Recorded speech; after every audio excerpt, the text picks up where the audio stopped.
গুপি গাইন বাঘা বাইন নামটা শুনলেই মনে পড়ে যায় গোটা বাঙালি জাতির হাজারো স্মৃতি। কালজয়ী সিনেমা, যা আজও টিভির পর্দায় দেখার জন্য উদগ্রীব বাঙালিরা। গুপি গাইন বাঘা বাইন ছবিটি শুধুই একটি ছবি নয়, অন্যরকম একটা ভালোবাসা, ইমোশনের জায়গা বাঙালির জীবনে। এই ছবির নামে আজ কলকাতা শহরের রেস্তোরাঁ থেকে ছোট বড় ক্যাফ সবই আছে, আর মানুষ আবেগকে ধরে রাখতে সেসব জায়গায় ভিড়ও জমান।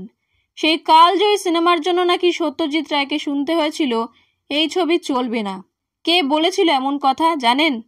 শোনা যায় খোদ প্রযোজকই নাকি বলেছিলেন এমন কথা। পূর্ণিমা দত্তর কথাই উঠে এসেছে।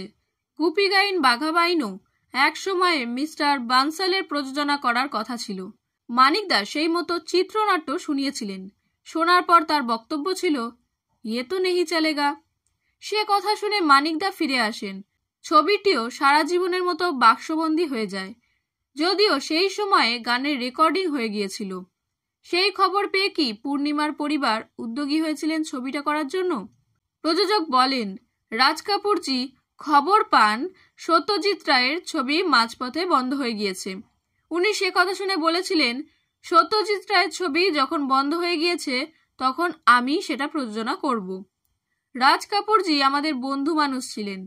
সে খবর আমার স্বামীর কানে আসে। শুনে উনি বলেন, সত্যজিৎ রায়ের ছবি আটকে রয়েছে আর সেটা বোম্বের প্রযোজককে শেষ করতে হবে, অসম্ভব।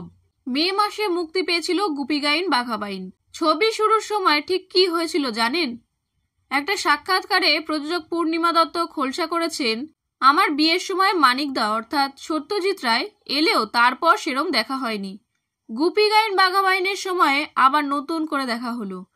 আমার সব সময় মনে হয়েছে মানিকদা একদম গোড়ার দিন থেকে জানতেন যে অসাধারণ কিছু গান তৈরি করেছেন উনি। সে কারণে একেবারে প্রথমেই ছবির গান রেকর্ডিং করে ফেলেছিলেন।